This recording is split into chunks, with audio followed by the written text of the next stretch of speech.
Hey there, welcome to FactSkull. So, today we will talk about human anatomy and physiology first from semester 1 BP101T. इसका topic हम discuss करने वाले हैं unit 3 में से mechanism of coagulation and some disorder of blood. So हमारा topic है haemostasis. Haemostasis क्या होता है?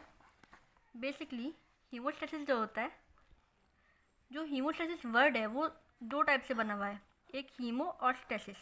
हीमो का मतलब होता है ब्लड और स्टेसिस का मतलब होता है टू स्टॉप. तो हमने इधर डेफिनेशन में यही लिखा है. हीमोस्टेसिस क्या होता है? Arrest of bleeding. Arrest means किसी को पकड़ना. तो मीन्स जब भी हमारी बॉडी में ब्लीडिंग होना स्टार्ट होती है उसे हमें पकड़ना या उसे कंट्रोल करना, उसे हमने बोला है arrest of bleeding. So it is a sequence of responses that stop bleeding. तो जो भी हमारी ब्लीडिंग जब हमारी स्टॉप होती है वो ऐसे कैसे होती है? वो कुछ बहुत सारे रिस्पॉन्सेज के थ्रू होती है. वो एक ही मैकेनिज्म नहीं होता, उस पर बहुत मैकेनिज्म काम करते हैं. बेसिकली हम 3 मैकेनिज्म पढ़ने वाले हैं: vascular spasm, platelet plug formation, blood clotting. और प्लेटलेट प्लग फॉर्मेशन और 3 में डिवाइड हो रखा है: platelet adhesion, platelet release reaction and platelet aggregation. इस वीडियो में हम डिस्कस करने वाले हैं पॉइंट 1 एंड पॉइंट 2. पॉइंट 1 है वेस्कुलर स्पैज्म का एंड सेकंड पॉइंट है platelet plug formation. Blood clotting की वीडियो मैं जल्दी ही अपलोड करूँगी. सो स्टार्ट करते हैं. Vascular spasm. बेसिकली स्पैज्म क्या होता है? वो होता है हमारा sudden involuntary contraction of muscle. Involuntary मतलब जब हमारी बॉडी खुद ही अपना रोल निभा रही हो, हमारा इसमें कोई रोल नहीं होता, मीन्स वो खुद ही अपनी चीज़ों को वॉलंटियर कर रही हो.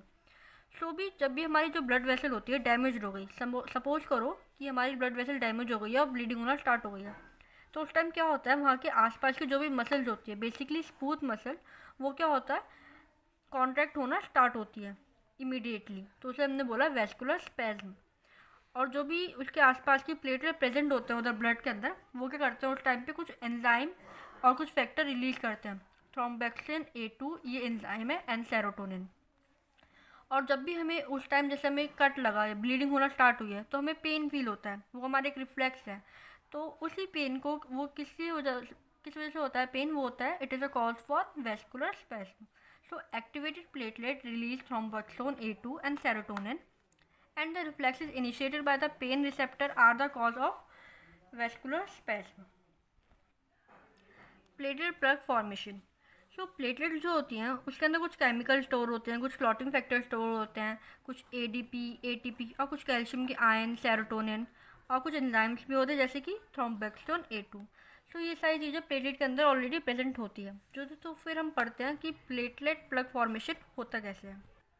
सो अभी हमने देखा था कि प्लेटलेट प्लग फॉर्मेशन 3 स्टेप में होने वाला है. पहले होता है प्लेटलेट एडिशन, दूसरा होता है प्लेटलेट रिलीज रिएक्शन और थर्ड पॉइंट होता है प्लेटलेट एग्रीगेशन. तो इन तीनों पॉइंट को कंबाइन करके हम बोलते हैं प्लेटलेट प्लग फॉर्मेशन. जब भी एडिशन हो रहा होता है, एडिशन का मतलब होता है ना टू स्टिक. एडिशन का मतलब होता है टू स्टिक, चिपकना. तो मीन जो भी प्लेटलेट होती है, जैसे ये हमारी एक ब्लड वेसल है, इसके अंदर हमारा ब्लड है और ब्लड के अंदर क्या क्या प्रेजेंट है? RBC प्रेजेंट है, प्लेटलेट प्रेजेंट है और कुछ WBC की भी सेल होंगे. सो इधर हमारा डैमेज हुआ है. तो इधर डैमेज की हुए क्या होता है, जो भी प्लेटलेट प्रेजेंट होती है हमारे ब्लड के अंदर वो कॉन्टैक्ट होना स्टार्ट होती है, मीन्स आपस में एक दूसरे के पास आ रही होती है. They contact and stick to the part of damaged blood vessel. Then second point आता है हमारा प्लेटलेट रिलीज रिएक्शन का. तो रिलीज रिएक्शन में क्या है, जो भी हमारे एक्टिवेटेड प्लेटलेट्स इधर आ गई थी आसपास, वो क्या होती है कुछ रिलीज करना स्टार्ट करती हैं. और वो क्या रिलीज करती हैं? वो रिलीज करती हैं ADP, थ्रोम्बोक्सिन A2 और सेरोटोनिन, थ्रोम्बोक्सिन A2. इसकी वजह से क्या होता है, जो भी हमारे एक्टिवेशन होता है स्टिक करने का, वो प्रोसेस बढ़ जाता है. Means platelet becomes more active due to the adhesion and they extend many projection and contact with each other. Means आपस में वो पास आ गई, पहला पॉइंट. और वो क्या अब रिलीज कर रही हैं, they are releasing liberated ADP, serotonin and thromboxane A2. So इसी पॉइंट को हमने बोला प्लेटलेट रिलीज रिएक्शन. फिर आता है प्लेटलेट एग्रीगेशन. एग्रीगेशन मीन्स अब फाइनली हमारा प्लेटलेट प्लग फॉर्मेशन होगा. सो भी जो भी हमारी प्लेटलेट्स इधर एग्रीगेट हो गई थी, मीन्स जो स्टिक होकर पास में आ गई थी, मीन्स जो सर्कल हैं दीज आर प्लेटलेट, और ये एग्रीगेट हो गई हैं.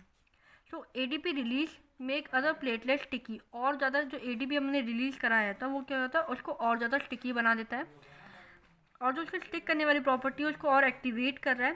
तो जो ये गैदरिंग हो गई है हमारी प्लेटलेट की damage part of the blood vessel, उसे हमने बोला प्लेटलेट एग्रीगेशन, और इसी को हम बोलते हैं प्लेटलेट प्लग फॉर्मेशन। सो अब हमारा प्लेटलेट प्लग फॉर्मेशन फॉर्म हो चुका है। देन हम नेक्स्ट कुछ पढ़ते हैं कि जो भी हमारे ब्लड के डिसऑर्डर्स हैं उनमें इनका क्या रोल होता है।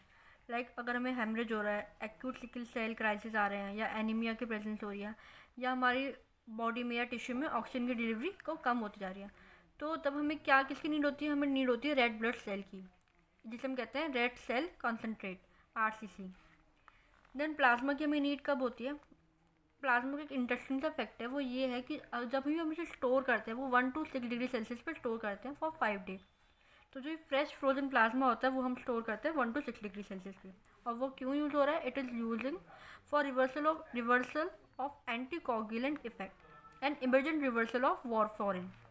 देन प्लेटलेट का भी हमने यूज़ देखा था कि वो हेमरेज को प्रिवेंट करता है, मीन्स क्लॉटिंग फैक्टर में वो काम आता है, कि जो भी क्लॉटिंग का प्रोसेस होता है उसमें काम आता है। और थ्रोम्बोसाइटोपिनिया में जो पेशेंट होते हैं उनको प्रिवेंट करवाता है हेमरेज से। देन क्रायोप्रेसिपिटेट क्या होता है? It is prepare by thawing fresh frozen plasma and collected the precipitate.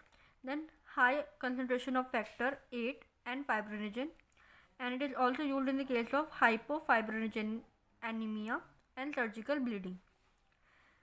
Then here is a short note. ये नोट क्या है? हमारी बॉडी में एग्लूटिनेशन हुई, उसकी वजह से क्या होता है?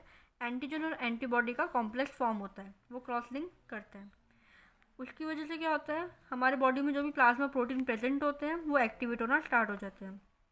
देन जो भी कॉम्प्लीमेंट मॉलिक्यूल बना है हमारे प्लाज्मा मेम्ब्रेन में वो डोनेट करता है RBC को लीकी होने में, मीन्स RBC लीक होना स्टार्ट हो जाते हैं, जिसकी वजह से क्या होता है? Haemolysis of RBC। हीमोलिसिस हमने पहले भी पढ़ा है, it means break down of RBC, means जो भी RBC का काउंट है वो कम होना स्टार्ट हो जाता है।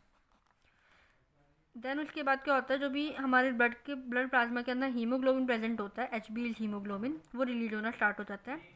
और उसके रिलीज से क्या होता है? जो भी हमारी किडनी होती है, किडनी पे इफेक्ट आता है। किडनी पे इफेक्ट ऐसे आता है कि जो हमारा हीमोग्लोबिन है वो जो उसका फिल्ट्रेशन मैकेनिज्म होता है हमारी किडनी का, उसे क्लॉग करना स्टार्ट कर देता है। सो इफेक्ट किडनी, और किडनी को डैमेज कर देता है। सो अगर आपको इस वीडियो में कोई भी डाउट हो, so just tell me in the comment section, and thanks for watching this.